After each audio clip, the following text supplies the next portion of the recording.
巴黎奥运开打，台湾的拳击选手林玉婷却卷入了性别争议，到底发生了什么事？今天就让我们一起来聊聊巴黎奥运的性别争议吧。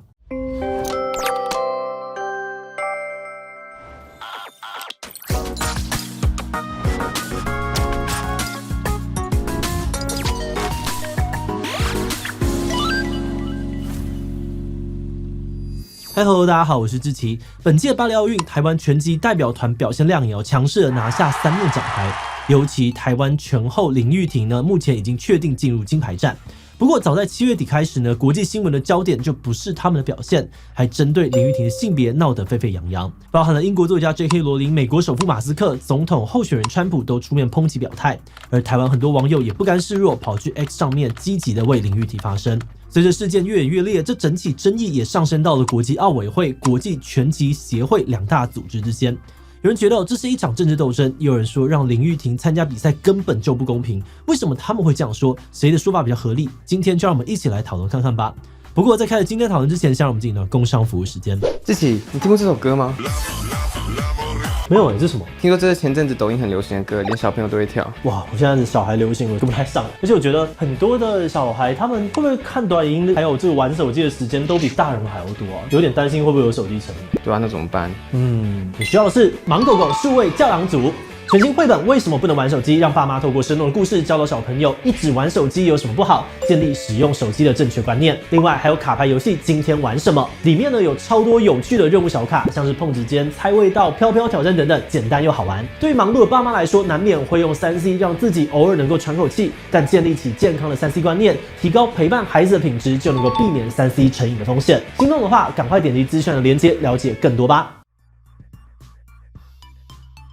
据29日，有一个媒体呢在 X 上面提到，有2位拳击选手因为被验出有 XY 染色体，所以被国际拳击协会 IBA 禁赛，但他们目前正准备参加巴黎奥运。这个贴文指的就是阿尔及利亚的选手克利夫以及台湾的林玉婷。根据 IBA 主席克列姆列夫的说法呢，因为他们认为克利夫呢还有林玉婷试图想伪装成女性参赛，所以2023年3月的世锦赛期间，他们不只直接撤销林玉婷已经到手的铜牌，也取消了克利夫的金牌战资格。后来包含了爱尔兰前拳王麦格根，还有英国媒体卫报也都转述了这个消息。然后英国作家 J.K. 罗琳也转述了卫报，并留言批评什么时候才能够结束这种疯狂？要等到有女拳击手因此被杀害吗？这连串的转发呢，让2位选手在巴黎都还没有任何的出赛，就面临了很大的舆论压力。8月1号，阿尔及利亚的克利夫首次登场，结果比赛只打了46秒，跟他对战的意大利选手卡里尼就宣布退赛。他说自己对克利夫的参赛权没有意见，但为了保命，他选择退赛。意大利总理梅洛尼批评有男性特征的运动员参加女子组赛事是一场不平等的对战。马斯克也赞同男性不该参与女性赛事。美国前总统川普呢，更用全大写的字母表示，我会让男人远离女性运动。隔天呢，我们的林玉婷首次登场顺利的击败乌兹别克的选手，但赛后乌兹别克的教练对林玉婷的质疑态度非常冷淡。英国的倡议组织呢，甚至直接说林玉婷是男性拳击手。既然大家都骂成这样子，那为什么林玉婷跟克利夫还可以参加这次奥运呢？或许我们可以先来讨论看看奥运是怎么判定性别的。一般如果要判断性别，很多人的第一反应呢都是看生殖器。那奥运一开始也是这样，为了避免男性冒充女性选手作弊，会要求女性的运动员裸体，然后由医师肉眼观察外生殖器。不过很多人都批评这不但很尴尬，也很羞辱人。那随着科技的进步，1968年奥运引进了巴尔氏体性别鉴定法，只要刮取口腔黏膜细胞，就可以从性染色体来判断性别，男性是 XY， 女性是 XX。而当时呢，大家都认为这种方法简单、客观又精准。但是到了1985年，这种鉴定方法却遇到了重大的挑战，因为有个来自西班牙名叫做马丁内兹·帕提尼奥的女性田径选手，居然被测出了有 XY 染色体。他才发现，原来其实还有性别发展差异，简称为 DSD 的这种状况。根据英国国民保健署的资料，因为基因遗传或是荷尔蒙分泌异常，有些人的性器官跟染色体会不相符，而且这种状况并不少见，大概每4500人当中就会有一个。举例来说呢，有的人拥有 XX 染色体，也有卵巢还有子宫，但他们的生殖器呢看起来却跟大多数的女性不太一样，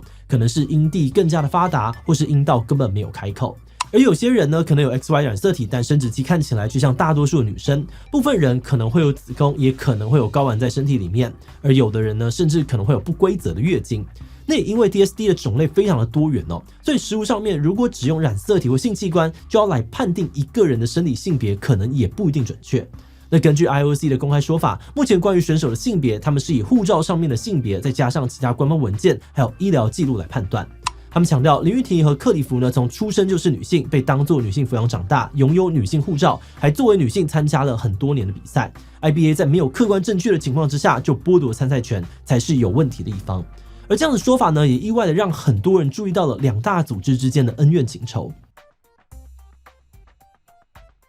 国际奥委会 IOC 是一个负责管理并举办奥运的全球性组织，白话来说呢，就是奥会的老大，可以决定参赛权，也可以决定由谁来举办什么项目。过去 IBA 有得到 IOC 认可管理奥运的拳击项目，但后来 IBA 爆出了一连串争议，所以被拔除了这个权利。除了贪污贿赂操纵比赛的丑闻之外呢，来自俄国的 IBA 主席克列姆列夫把俄罗斯国营的能源公司当作 IBA 的唯一赞助商，还把 IBA 大部分的业务都转移到俄罗斯，引发了 IOC 的疑虑。尤其呢是俄罗斯入侵乌克兰之后，有很多的国际体育组织为了表达反战立场，都拒绝让俄罗斯的选手参赛，或是呢对他们实施一些限制，比如说不能够拿国旗唱国歌。但 IBA 呢却反其道而行，不只让俄罗斯选手参赛，还完全没有任何的限制。去年6月 ，IOC 决议取消 IBA 在奥运的管理资格。这次巴黎奥运的拳击项目呢，就是由 IOC 直接管理。不过，当意大利选手卡里尼决定退赛之后 ，IBA 也宣布，为了支持并保护运动员，他们决定要比较金牌颁发5万美元的奖金给卡里尼。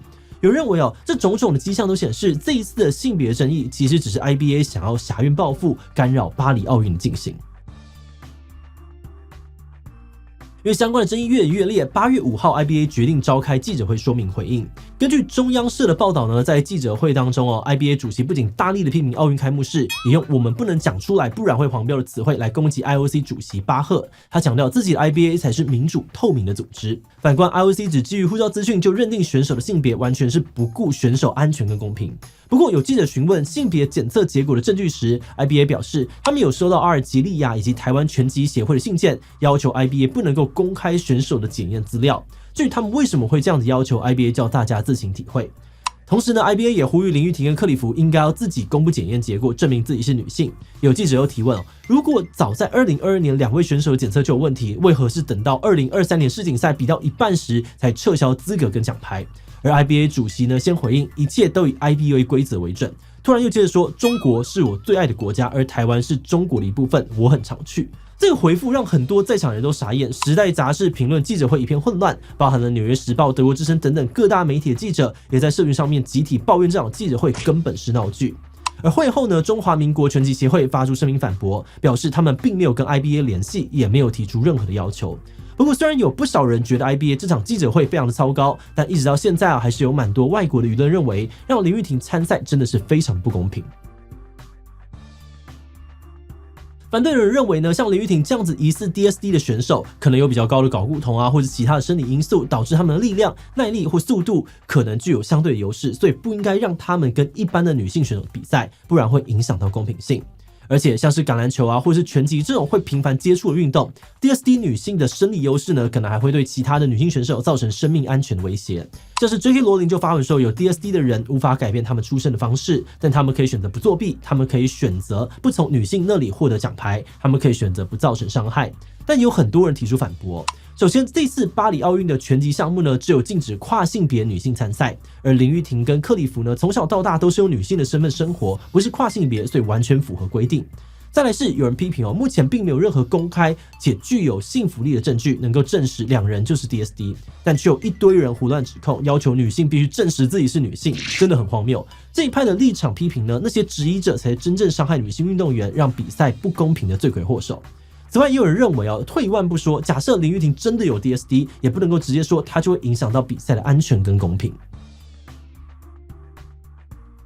首先，在安全性的部分呢，像是橄榄球、拳击这类的接触性运动，确实有比较高的危险性。但比赛的时候，选手可以穿戴保护装置来降低伤害。而且呢，也有人强调 ，DSD 的女性选手在生理上面也不一定就真的比较有优势。像是刚刚提到染色体验出 XY 的马丁内兹·帕提尼奥呢，他同时也患有雄性素不敏感症候群，他的身体无法利用睾固酮，所以也无法发挥睾固酮的潜在优势。至于公平性的部分呢，有人认为要在运动场上面追求全人的公平是一件很奇怪的事情，因为所谓的公平的标准到底是什么？那条线其实很难抓。比如有些女性的睾固酮水准可能就像男性，但从各种角度来判断呢，她就是一个天生的女性。那这样子的选手，你要禁止她参加女子组的比赛，强迫她必须要参加男子组吗？或者是很多人也会提到手握23面奥运金牌的美国泳将飞鱼菲比斯，他天生呢这个手臂就比别人长，肺活量比一般人大，产生的这个乳酸呢也比一般人少，可以更快的从疲劳当中恢复。这些生理差异都让他在比赛当中享有更多的优势，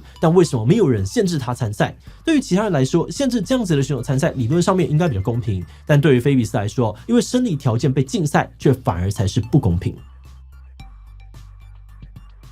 在上一届东京奥运结束之后呢，我们曾经做过一支影片讨论跨性别参加奥运的议题，所以我们非常可以理解在这一次的争议当中呢，很多质疑者的出发点都是希望比赛公平。不过撇除刚刚到底什么是公平的讨论从目前所有已知的公开资讯来看，林玉婷跟克里夫呢都不是跨性别，也没有证据表明他们有 DSD。所以从我们的角度来看，无论是 IBA 或 IOC 两边呢在这一次事件的回应上面都没有办法拿出能够让双方立场能够完全信服的证据，导致我们的选手在参赛的过程当中还要面对各种强烈的质疑，真的是很心疼。那也幸好这次有很多的台湾网友非常积极努力的为玉婷发声，而这个热烈团结的氛围呢，让我们想起了之前非常喜欢的一则奥运广告。这个广告的主角呢，从小就是田径队的选手。随着时间流逝，当年的队友们呢，有人成为了上班族，有人因为受伤必须停下，而继续跑的人呢，就这样背负着大家的期待，一路跑进奥运的跑道。广告的最后呢，是受伤的主角对着拿下奥运金牌的队友，想着大家声嘶力竭加油的那个人，或许其实是自己吧。